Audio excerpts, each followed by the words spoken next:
après subir sanction par les États-Unis d'Amérique contre Kakamistan,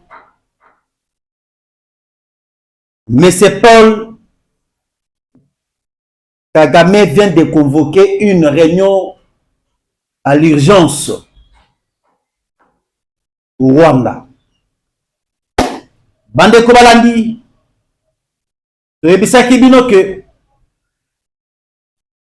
le Rwanda est en train d'être fragilisé petit à petit. Et na minute au Bande Kobalandi, c'est grave. Ce qui veut tout ce qui se passe na Katia Rwanda. Mais c'est Paul Kakamistan vient de tuer son conseiller en matière de sécurité. Au moment où je vous parle, un conseiller de M. Paul Kagame retrouvé mort dans un hôtel après avoir interdit Paul Kagame de piétiner au sol américain un conseiller retrouvé mort. Et qu'est-ce qui se passe? Mbote peuple congolais, mbote nabai nyosotu, bazui libaku, malamu ya kulanda, biso na chaîne Oyabino, qui vous informe à temps réel, Olivier, les news télévision en partenariat avec KN8 Télévision, va même Petrus Télévision. Bande Kobalandi, je pense que Tokolembate, Yakoloba. Et Tokolembate pour défendre notre pays qui est la RDC. Nous y sommes toujours au four et au moulin pour nous travailler, pour nous sensibiliser, pour nous informer. Boye balolenge mboka ezali kotambola. Bande kolelo naye epainabino avec 3 sujets à l'ordre du jour. Yali boso tokolobela à ce qui concerne une réunion convoquée au Rwanda cet après-midi, après l'annonce à États-Unis. Et sur le deuxième point, Bandeko, Ebeba, Einda.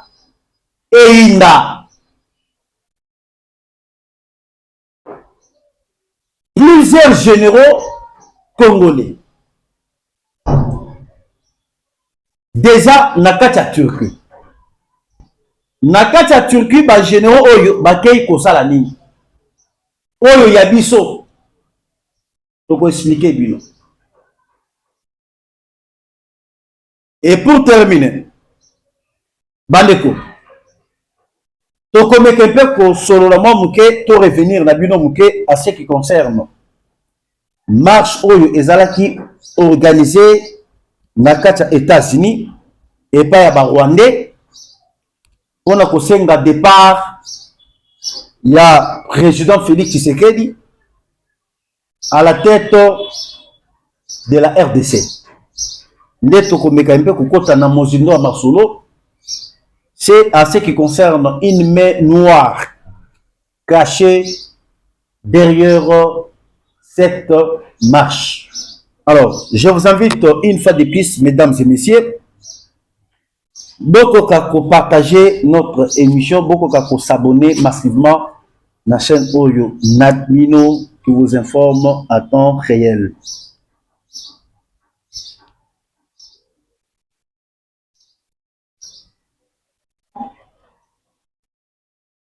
Alors, Bandeko, na minute ondenge tozali koyebisa bino, Monsieur Paul Kakamistan alembi et abattu. Après avoir interdire, Akokako pende aux États-Unis. auti ko convoquer réunion na mboka na ye. Toyebisi bino ke le Dieu est en train d'endurcir les cœurs des pharaons. Le cœur des pharaons est en train d'être endurci par le Dieu. Avant, il n'a pas pour quitter les sols congolais.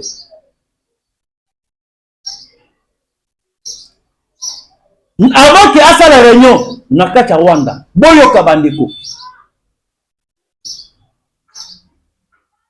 Bamekaki kokuta na lobby avec quelques conseillers. Oh, bazali ko entourer. Bako ko pese moi idée sur la situation sécuritaire, sur la pression diplomatique des États-Unis. Et lorsque bakuta na ba conseiller, quelques conseillers, il y a plus proche. Bandeko. Conseiller moko ameki ko pesa ye conseil. Akota na zideo na idéologie ya États-Unis. Kagame aboyi. Aboyi. Akati réunion. Oyo basalaki na ba conseiller na ye depuis lobby, depuis hier. Et lorsque akati réunion, mais on a été surpris ce matin. Un conseiller proche, il y a Paul Kagame, Oyo apesaki conseil. Il y a kokota na idée, il y a États-Unis, il y a ko retirer batunaye nakacha Goma, nakacha Bukavu. Trouvé mort nakacha hôtel, nakacha Kigali.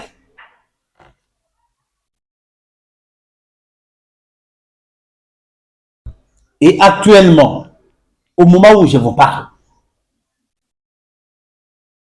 aye maintenant qu'on convoque réunion stratégique. Autre zali kobenga réunion il y a conseil de sécurité nationale, ou de sécurité ya nakata Rwanda. A convoqué réunion de sécurité. Namboka nae. Nakata réunion bandeko, il y avait plusieurs généraux. Oyo bazala qui sanctionné par les États-Unis.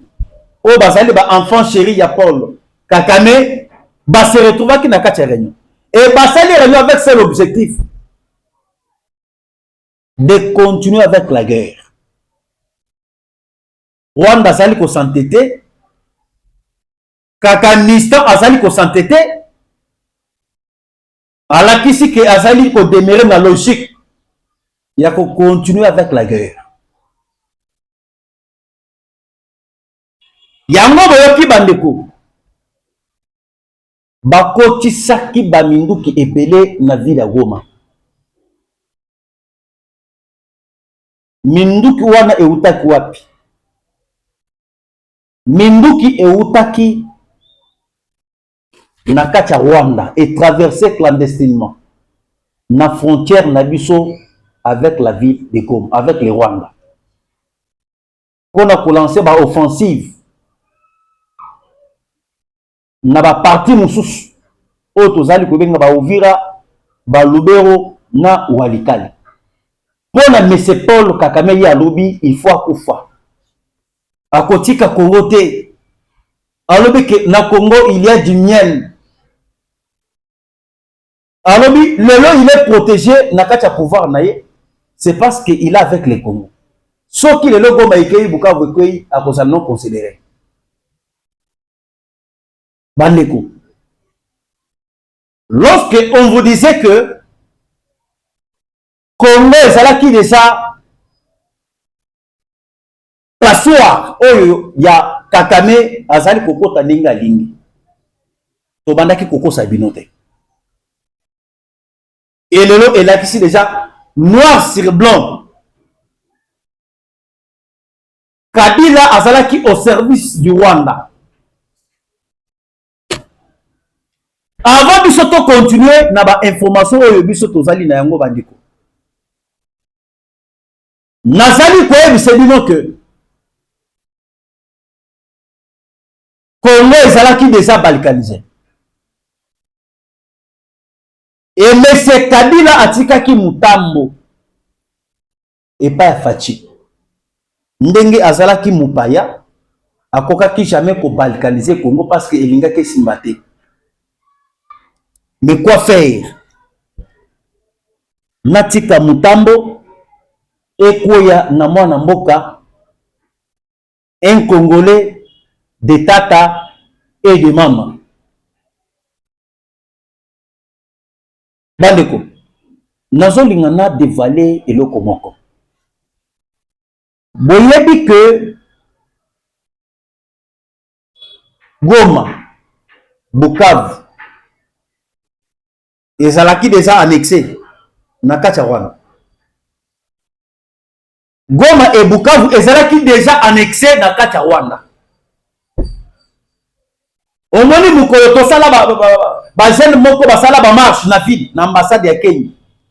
Bisika boyoka ke bake copier ambassade ya Kenya.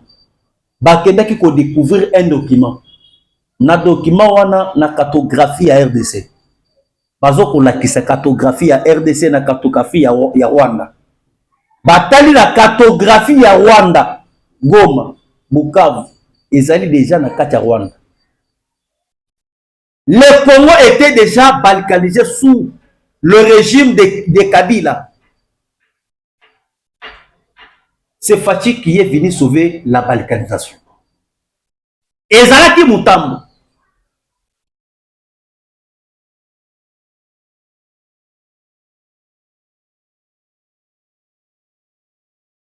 Et aujourd'hui, Mandela Tozali Koué Sabino. Lorsque Kagamistan a comprendre que Tshisekedi a déjoué les plans, a sali alliance avec les États-Unis, a proposé les États-Unis, ba minerai stratégique, bisika oyo ba M23, ba mesana toujours ko vanda ko exploiter. Yango boyoki sikoyo ye azo kolinga te, ye akomi kolinga toujours to ken na bitumba. To bundela pona mboka, to bundela pona Bukavu pona oto bengi Goma. Total ce que banane bazali na makasi ya kobotola. Et moi je vous demande de perdre espoir na bisote. Pour perdre espoir na bisote parce que victoire ezali na ngambu na biso. Nous avons la victoire. Baneko. Soki bomoni comment est-ce que nous avons déjà préparé pour na bitumba oyo ekoya aux jours à venir pour éviter. Tshisekedi avait déjà tout planifié et tout préparé. Au moment où je vous parle, pour que bino boye baketo zokeli na bitumba et kozala affrontement moko ya makas. Ya tindi batu na ye na kati ya Goma ba traverser. Ba camion euti kokota de Bungansera na frontière soki Bungarama, oui, na Bungarama, na frontière ya Rwanda et Kamanyola, ba traverser ebele et batindi pe batu kuna na kati ya Goma, ba traverser pe ebele, batindi ba pe na banindu. Biso on n'a pas, nous on n'a pas lâché. Biso tozali na position ya attaque. Bota la généraux bakei déjà na kati ya Turquie. Zoka le chef de l'État, lorsque akendaki na Turquie, akendaki na ba officier militaire, ba colonel na ba major. Bakendaki kuna na kati ya Turquie. Yo yebaki te. Bino bokanisa te ke Fachi azali kolala. Bokanisa te ke Tshisekedi akangi miso. Fachi déjà yebi plan oyo ezali koya ezali plan militaire. Oyo tokosala ke tosila na kaka mbala moko, tosila na une fois pour toutes. Yango tozali koyebisa ba Congolais nyonso ya très bonne qualité. Bisika nyonso to bozali kolanda biso. Soki bozana posa tosala bitumba bino moko boko taper na commentaire ezali koleka en direct bazali kolana na mokili mobimba bazali kolana pa ya chef ye moko le chef de l'État ye moko azali kolana boko ta na commentaire to beta Rwanda na bitumba ou soit tokene na plan ya diplomatie boko ta bino moko na kati ya commentaire kota commenter et PSP na province oyo ozali ko vanda voire même na territoire. Aux allez qu'on s'est retrouvé. ça sera plus pire. Ba généraux oyo bakei na kaka Turquie. Bakei pamba te parce que Fachi tango akei atiki bango, Fachi aye kozonga boyi bango batikali. Et lorsque batikali, ministre de la défense qui moi j'invite aye kozonga kuna na kati ya Turquie esika ba généraux bazali. Ba minduki esombami. Hein? Ba minduki esombami na ndenge ya kosakana te.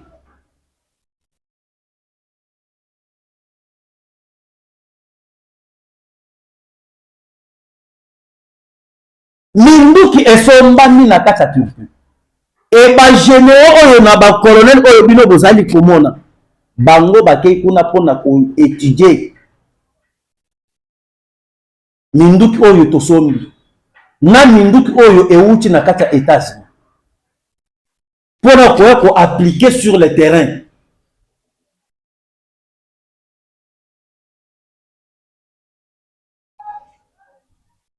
Et na ba drone oyo ya sika oyo biso tosombi.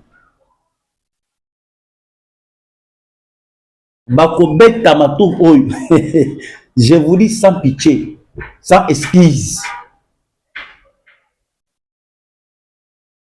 Tango bozoko yoka bananga bazokolela bayebi. Bayebi ke Tshisekedi aza déjà na contrôle ya espace nyonso wana ya est. Tshisekedi aza na contrôle ya espace ya est soutenu par les États-Unis.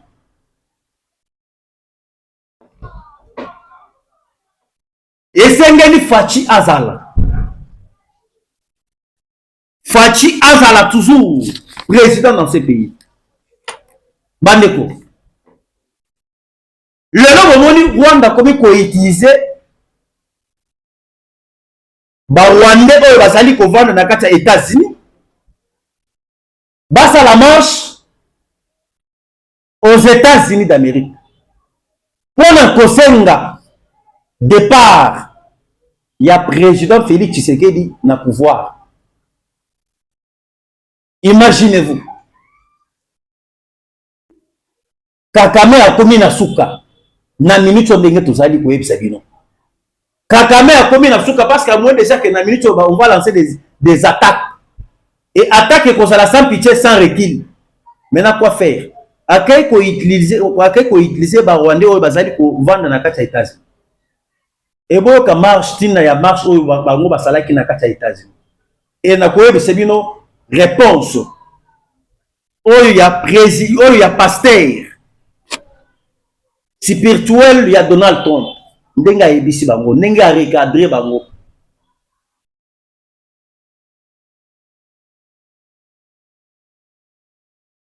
Bakei ko utiliser ba Rwandais basa la marche pour le kosenga départ ya Félix Tshisekedi au pouvoir.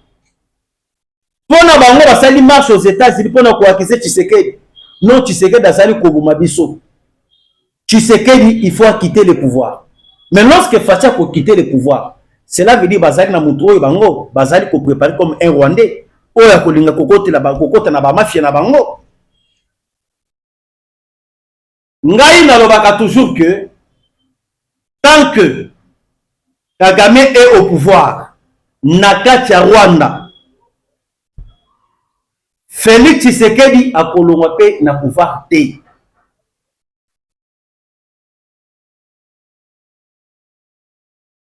Yango ezali kolakisa que le président Félix Tshisekedi azali ko travailler pour na avantage ya ba Congolais.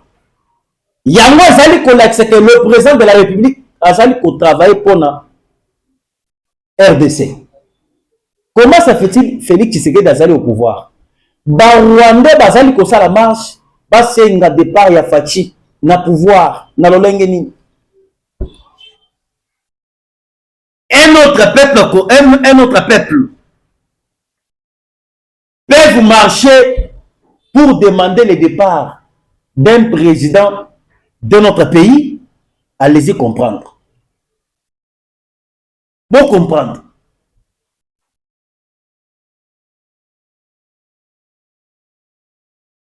Peuple ya mboka mususu bazali ko marcher aux États-Unis pona kosenga départ ya président ya Congo Brazzaville. Et salema wapi lelo bomoni ba Rwandais batamboli na kati ya États-Unis pona kosenga départ ya chef de l'État. Bato ba soutenir bango ezanani mettre na bango Paul Kakamista. Oh bazo bo mabiso nous sommes mal vus et tout consort. Lelo tango bango bazo koloba que non Banyamulenge bakomi mal vus. Banyamulenge ils ne sont pas mal vus au Congo. Lelo tozali na kati ya gouvernement. Nous avons Otobengi Alessi Chisaro. Soki Kisaro, Soki Chisaro. Yewa na sa Munyamulenge. Ye moko alobaka toujours. Nga na sa Munyamulenge. Mais il est au gouvernement. Baza ebele oyo bino boyebi bango. Bazali ko travaille avec le chef de l'État. Moi nalobaka toujours que Fati azali sokisa dijungu. Asukisi bango. Mayele esili Paul Kakamista. Il ne sait pas comment se retrouver. Ayebi comment se ressaisir te. Mayele soukiye.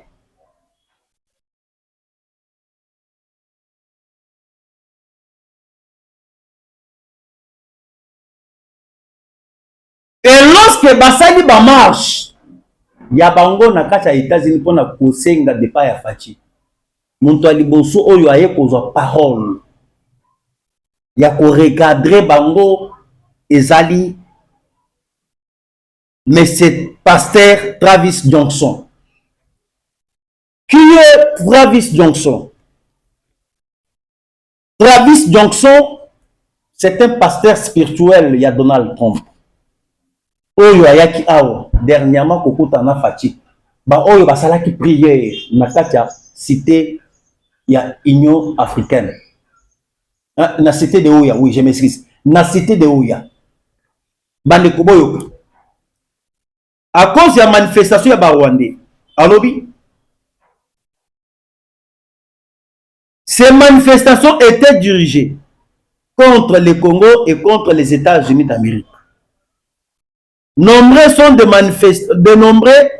les manifestants qui sont probablement rwandais, car beaucoup de membres du M23 les sont également, certains d'entre eux financent aussi le M23, groupes armés soutenus par le Rwanda. Il s'agit également d'une protestation contre le gouvernement de la RDC, alors que les M23 soutenus par le Rwanda l'occupent et tuent des Congolais dans l'est de la RDC. Le Rwanda doit quitter le Congo. Le M23 doit rentrer chez lui. Le M23 chez eux. Tous les peuples épris de paix doivent être protégés. Et l'accord de paix du président Trump doit être respecté par Kagame et ses marionnettes qui dirigent le M23. Boyoki. C'est terrible.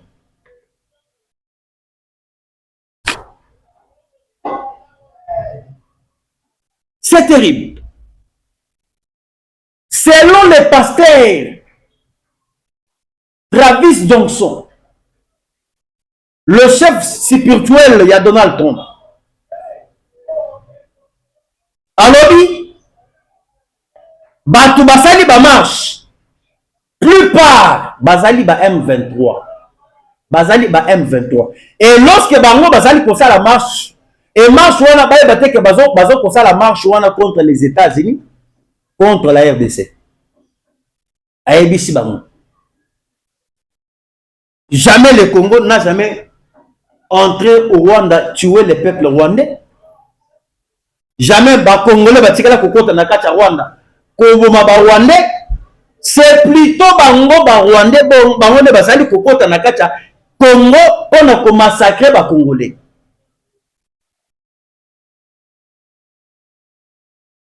Bango ne basali kosala pillage na kati ya RDC et non pas les Congolais. Et aebisi bango, il faut pas respecter accord oyo to signé na kati ya États-Unis. Il faut bango ba retirer batuna bango. Ezali eloko moko te esimbi Paul Kakamisa na kingo lokola accord eleki ezate. Omoni accord wana e bloqué ye. Siko lelo zo komi tuna na sala erreur. Et pourquoi na kenda ko signer accord ya États-Unis d'Amérique? Yemoko akwei na piège. Il y avait des gens oyo babandaki ko critiquer le président Félix. Oyo babandaki ko loba po non Tshisekedi a signé encore te na kati ya États-Unis. Ngai na bisaka bino nini? Botika Fatia sala makambo oyo ayebi. Bakozala bloqué. Mon eloko eko bloqué Rwanda, c'est cet accord. Parce que na minute eloko ekomi ko bomisa ye ezali kaka signature. Oyo ye moko akendaki ko poser na kati ya Washington.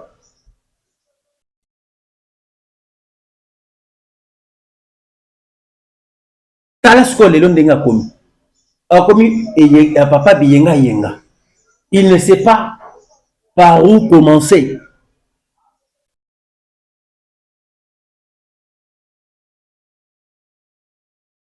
Lelo biso to elisa bino ke ata ba mati bakiti ba ke Fachi azakaka. Muto kolongola Tshisekedi na ba marche oyo bango basali aux États-Unis azati. Muto appelle ça Tshisekedi pouvoir, c'est le peuple. Le même peuple là, nde bango basali censé ya ko renouveler confiance envers le chef ou soit ya ko boye ko renouveler confiance envers le chef.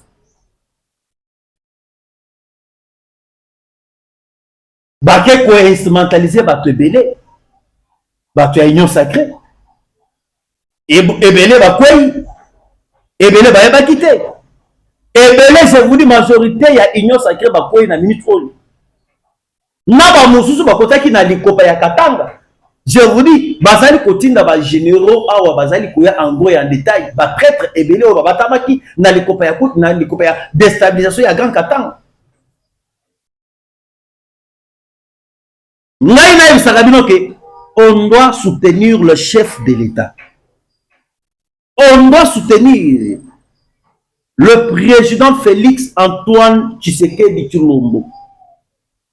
Le Congo va changer.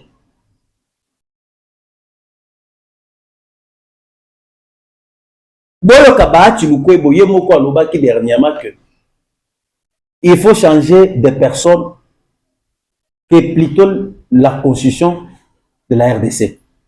Pour Nabati Lukwebo Yemoko alobaki ni. Le problème au Congo, ce n'est pas la constitution, mais le problème du Congo, c'est les hommes. Le même Bahati Lukwebo a changé le sous-langage, a commis Koloba pour être non, malgré tout, dans l'ombre, le président Félix Tshisekedi reste mon chef.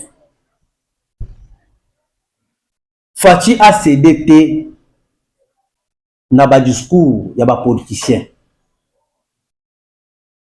Les Bahati et les autres là, ce sont des gens oyo bazali kolakisa na tongo bazali na Fachi na butu bazali na Fachi te.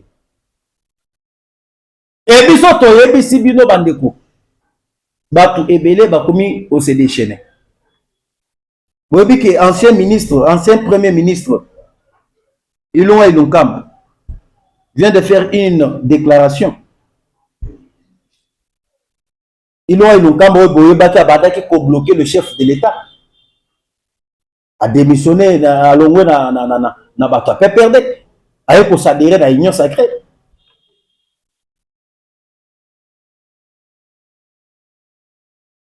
Boka interview oyo Ilunga Ilunkamba a uchu ko accorder lelo a uchu ko loba. Ilunga Ilunkamba lobi boy. L'ancien premier ministre de la coalition FCC et les Cash, Ilunga Ilunkamba, oui, Ilunkamba ou bien Ilunkamba. Tourne le dos à Kabila. Pour l'union sacrée, le communiqué est attendu bientôt et j'ai été choisifié par cette famille politique des sanguinaires. Wadanani. l'ancien premier ministre Oyo Abanaki pour bloquer le chef de l'État. Il vient aussi à son tour d'échanger son langage et il prend la position de l'union sacrée de la nation. Nous avons toujours que l'union sacrée Oyo Bozomondaka Lelo Oyo Aouti n'a pas perdu à s'adhérer. Oyo Aouti n'a pas perdu à s'adhérer. On doit faire beaucoup d'attention. Le chef de l'État doit ouvrir l'œil. Batouana Bazali Toya, Bazali n'a pas objectif caché. Objectif caché. Moi, je demande au chef de l'État de plutôt coaliser avec le peuple que coaliser avec Oyo Bazala qui ba miibi, Bazala qui ba détourneur, Bazala qui ba sanctionnaire, Bazala qui ba bomi peuple. On va apporter et l'autre envers le chef. Imaginez-vous, Bandeko. Kaka Batrazo, comme Benga Bazali, na chef, lokola Babati Lukweboana. Un député national. Mais Azali n'a pas passeport rwandais. Azali peut circuler librement dans la RDC. Mais Bahati Lukwebo, un partenaire, il y a chef de l'État au sein, il y a union sacrée. Et on a besoin de comprendre que le service union, il y a sécurité, il y a renseignement, il y a vandi. Et Bahati Azali peut circuler libre. Sans toutefois qu'on interpelle Bahati Lukwebo.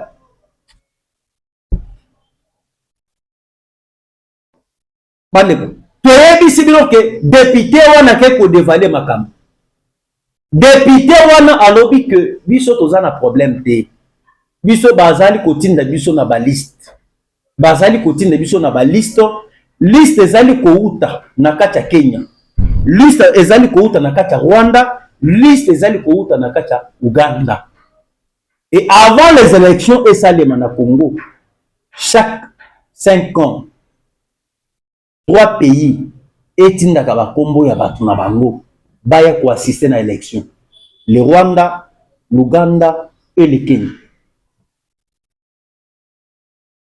Pona babi misaka ba député pour que babi misaka ba sénateur pour que babi misaka na ba ministre.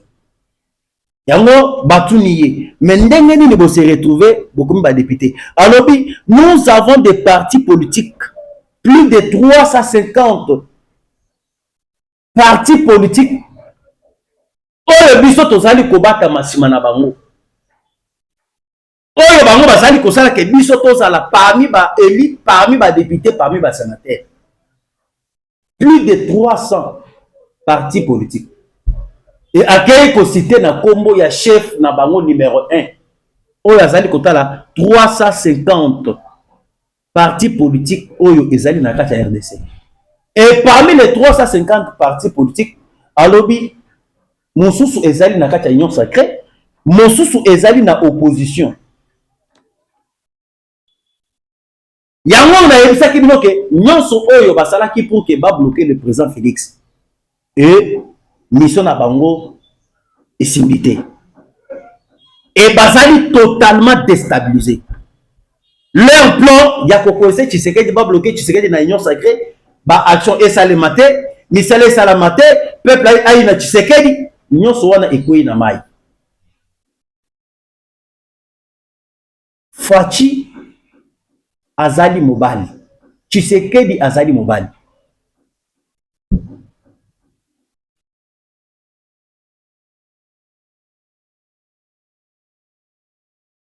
Alors, yango biso to sengi bino bande ko balandi, bozala toujours aux aguets, bozala toujours vigilant. Et je vais toujours profiter pour na kosenga et pas un chef de l'État. Likambo etali ministre ya énergie. Na likambo etali DG ya SNEL. Bazo konyoko la peuple.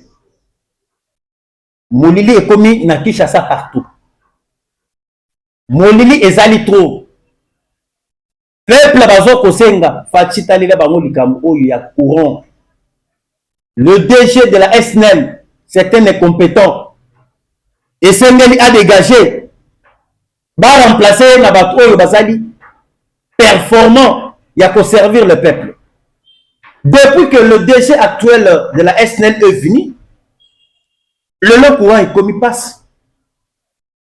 Pour que au la match, il faut que ne gouverne na babar. Imaginez-vous, toi tu peux être responsable que vous êtes, père d'une famille.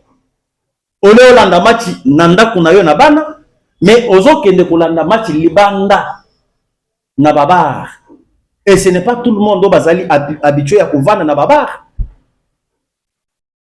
Nous sommes les alliés pour une incompétence notoire. Il y a directeur général, il y a SNL. Encore, zomi betato le kazali moi na ya IDPS. Moi na ya IDPS on va peut travailler na ndenge ozo ko travailler wa. Alors, bande ko balandi, je pense que le message est recommandé tata Mokoza Mboka na tondi makasi na ndenge bo pesi biso confiance ya kolanda biso. Je pense que pour na lelo to suki awa to kotana bino la prochaine émission. Bye.